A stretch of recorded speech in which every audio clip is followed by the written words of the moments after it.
मुझे 8 साल बाद यहाँ दर्शन का सौभाग्य मिला है। ये स्थान अनंत काल से तीर्थ रहा है। बावजूद इसके कि इस पर विपत्तियां आती गईं, लेकिन ये हमेशा पुनर्जीवित होता रहा। इसने आज भी अपना गौरव बनाए रखा है। ये हमारे लिए एक गर्व का विषय है कि स्वर्गीय सरदार वल्लभ भाई और महामहिम जाम साहिब की अध्यक्षता में इस स्थान का एक बार फिर से पुनर्जीवन किया गया है। ये देश के पहले राष्ट्रपति डॉक्टर राजेंद्र प्रसाद के शब्द हैं। ये उन्होंने सोमनाथ मंदिर की प्राण प्रतिष्ठा के वक्त कहे थे। सोमनाथ मंदिर आस्था का बड़ा केंद्र रहा है। इसका इतिहास जितना पुराना है उतना ही रोचक भी है। ये सियासत, धर्म और आस्था की मिलीजुली कहानी बन जाता है। अपने अस्तित्व की शुरुआत से लेकर आज तक सैकड़ों सालों से सोमनाथ मंदिर कई वजहों से क्षतिग्रस्त हुआ, लेकिन हर बार सोमनाथ मंदिर का पुनर्निर्माण किया गया।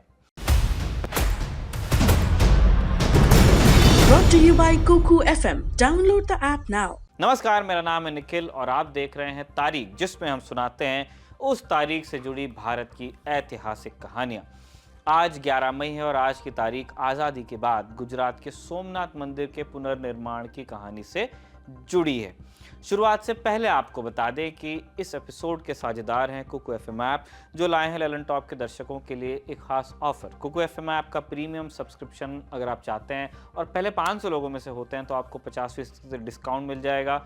इसके लिए आपको इस्तेमाल करना है LT50 ये कोड। इस ऐप पर आपको मिलेंगी जाने माने वर्ल्ड लीडर्स की जीवनियाँ, ढेरों उपन्यास और कई तरह की ऑडियो बुक्स भी।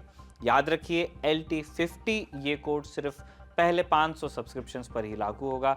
बाकी जानकारी चाहते हैं तो आप डिस्क्रिप्शन चेक कीजिएगा। सोमनाथ मंदिर बना कब? आमतौर पे सवाल पूछा जाता है, यह कितनी बार बना, तो बना कब पर चलते हैं पहले। गुजरात में गिर सोमनाथ जिला है और यहीं भगवान शिव के 12 ज्योतिर्लिंगों में से पहला माने जाने वाला सोमनाथ मंदिर है। इस इलाके को प्रभास पाटन के नाम से भी जानते हैं। लोकेशन समझे तो अहमदाबाद से 400 किलोमीटर दूर है और पुराने समय के व्यापारी बंदरगाह वेरावल से बहुत नज़दीक है। अलग अलग कालखंडों में लिखे गए महाकाव्यों और पुराणों में इसकी चर्चा मिलती है। स्कंद पुराण, शिव पुराण और मद भागवत पुराण में इसे प्रभास तीर्थ और वायु पुराण में त्रिवेणी तीर्थ कहा गया है। कालिदास के महाकाव्य अभिज्ञान शकुंतलाम में भी सोम तीर्थ का वर्णन मिलता है। कहा जाता है कि इस मंदिर को खुद चंद्रदेव ने दक्ष प्रजापति के शाप से मुक्त होने के बाद बनवाया था। यह सोने का मंदिर था। यहाँ भद्रकाली मंदिर के शिलालेख में भी ऐसा लिखा है। चंद्रमा का एक पर्यायवाची सोम भी है, इसलिए इसका नाम पड़ गया सोमनाथ मंदिर। बाद में इसे पत्थरों से बनवाया गया। आज़ादी से पहले तक क्या क्या हुआ? कहा जाता है कि आज़ादी के बाद जो नया मंदिर बना है उससे पहले 7 बार सोमनाथ मंदिर या तो बनवाया गया या इसका जीर्णोद्धार किया गया। पहली बार पहली ईस्वी शताब्दी में सोम शर्मा नाम के पाशुपत संप्रदाय के आचार्य ने इसका निर्माण करवाया था। फिर 470 ईस्वी में जब मैत्रक वंश के सेनापति भरटाक के नेतृत्व में सौराष्ट्र गुप्त साम्राज्य से अलग हुआ था, तब राजा धारसेन चतुर्थ ने यहाँ दूसरी बार मंदिर बनवाया गया। लेकिन इसके तकरीबन 250 साल बाद 725 में अरबी सेना ने इस इलाके पर हमला कर दिया। कहा जाता है कि इसी लूट खसोट के दौरान ही ये मंदिर भी ध्वस्त किया गया। हालांकि कुछ इतिहासकार मानते हैं कि मंदिर का मुख्य भवन इस दौरान स्वाभाविक रूप से जर्जर हो गया था, अपने से ही हो गया था। तीसरी बार 8वीं और 9वीं सदी के बीच सौराष्ट्र के चालुक्य वंश के राजाओं ने मंदिर बनवाया। लाल बलुआ पत्थरों का इस्तेमाल किया गया। इस निर्माण के बाद मंदिर की चर्चा दूर दूर तक हो गई। पर्शिया के महमूद गर्दिजी ने ज़ैन उल अखबार में लिखा, हिंदुस्तान में समुद्र तट पर सोमनाथ नाम का एक बड़ा शहर है जो हिंदुओं के लिए उसी तरह पवित्र है जिस तरह मुसलमानों के लिए मक्का। इतिहासकार इब्न असीर भी अपनी किताब अल कामिल फित तारीख में लिखते हैं, मंदिर के 56 खंभे बहुमूल्य रत्नों से अलंकृत थे और मंदिर को चमकदार बना रहे दीपक जिन रत्न जड़ित जंजीरों से बंधे थे उनका वजन 100 मन था। 100 ब्राह्मण प्रतिदिन भगवान की पूजा कर रहे थे। मंदिर के रखरखाव के लिए 10,000 गांव दान में दिए गए थे। हिंद में बनी हर बेशकीमती चीज सोमनाथ के मंदिर में उपहार स्वरूप भेजी जा रही थी। कहा जाता है कि मंदिर की इसी धन दौलत की चर्चा सुनकर गजनी के शासक महमूद गजनबी ने सोमनाथ का रुख किया और 6 जनवरी 1026 या 1026 के रोज सोमनाथ पर धावा बोल दिया। युद्ध लगभग 8 दिन तक चला। सब कुछ लूटने के बाद गजनबी ने मंदिर को आग के हवाले कर दिया था। बताया जाता है कि मंदिर को बचाने के लिए लगभग 50,000 लोगों ने अपनी जान गंवाई। इसके ठीक बाद अगले कुछ सालों में मंदिर फिर बनवाया गया। ये चौथी बार था और इस बार जिम्मा लिया मालवा के परमार वंश के राजा भोज और चालुक्य वंश के शासक भीमदेव प्रथम ने। पांचवी बार चालुक्य वंश के राजा कुमारपाल ने मंदिर का जीर्णोद्धार करवाया, लेकिन 1298 ईस्वी में इसे फिर तोड़ दिया गया। इस बार हमला किया अलफ खान ने। अलाउद्दीन खिलजी के आदेश पर ऐसा हुआ। छठी बार साल 1308 में जूनागढ़ के राजा महिपाल देव ने एक बार फिर सुंदर मंदिर खड़ा कर दिया और उनके बेटे खेंगार ने भी बाद में इसमें काम करवाया। इसके बाद साल 1469 आता है, 1469। अहमदाबाद के सुल्तान महमूद बेगड़ा ने एक बार फिर मंदिर ध्वस्त करवाया। 16वीं सदी में अकबर के वक्त इसे ठीक भी करवाया गया, लेकिन इतिहासकार कहते हैं कि औरंगजेब के आदेश पर साल 1706 में इसे मस्जिद में तब्दील कर दिया गया था। ये भी कहा जाता है कि इस दौरान यहाँ न मंदिर था और न मस्जिद। इस जगह को जीर्ण शीर्ण स्थिति में यूं ही छोड़ दिया गया था। साल 1782 में इंदौर की रानी अहिल्याबाई होलकर ने अपने मंत्री कृष्णा जी बाजी को यहाँ भेजा, लेकिन पुराने मंदिर को दोबारा खड़ा करना मुश्किल था, इसलिए एक नया मंदिर बनवा दिया गया था जिसे अब अहिल्याबाई मंदिर के नाम से जाना जाता है। वैसे जिन अहिल्याबाई की चर्चा हो रही है उन्हें इंदौर में बड़े अदब से उनका नाम लिया जाता है, और सोमनाथ ही नहीं और देश के कई तीर्थ आप जो देखते हैं उसमें अहिल्याबाई या तो बनवाने वालों में शामिल थी या उन्होंने किसी न किसी तरह से हेल्प की थी। बहुत धर्म में मानने वाली थी। बनारस में भी जो घाट है उनमें से एक अहिल्याबाई होलकर का ही बनवाया हुआ है। अब आ जाते हैं आज़ादी के बाद के घटनाक्रम में। 1947 में जब देश का बंटवारा हुआ तब जूनागढ़ के नवाब जूनागढ़ रियासत को पाकिस्तान में मिलाना चाहते थे। नवाब के इस निर्णय से नाराज वहां की जनता ने श्यामल दास गांधी की लीडरशिप में आज़ाद जूनागढ़ की प्रोविजनल सरकार का गठन कर लिया था। इसका नाम अर्जी हुकूमत, लेकिन सरदार वल्लभ भाई पटेल जूनागढ़ को दूसरी रियासतों की तरह ही भारत में एकीकृत करना चाहते थे।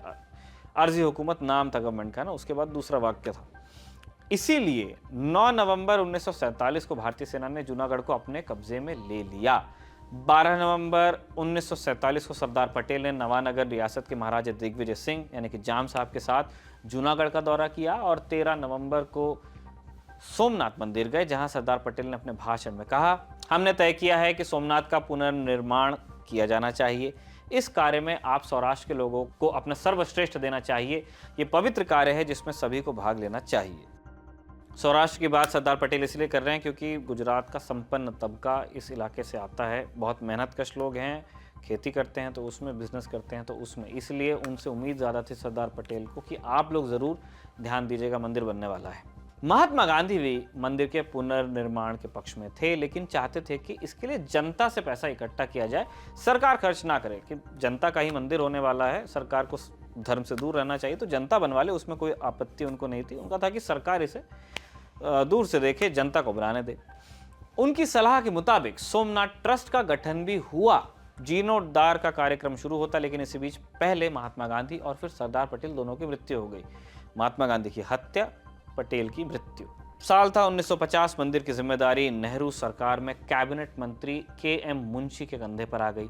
8 मई 1950 को महाराजा दिग्विजय सिंह यानी कि जाम साहब सोमनाथ मंदिर का भूमि पूजन करते हैं और 11 मई यानी कि आज के दिन 1951 सुबह के 7:47 पर डॉक्टर राजेंद्र प्रसाद द्वारा मंदिर के गर्भगृह में शिवलिंग की स्थापना कर दी जाती है। अब तब के प्रधानमंत्री नेहरू नहीं चाहते थे कि के.एम. मुंशी के निमंत्रण पर डॉक्टर प्रसाद इस कार्यक्रम में शामिल हों। नेहरू से नाखुश भी थे।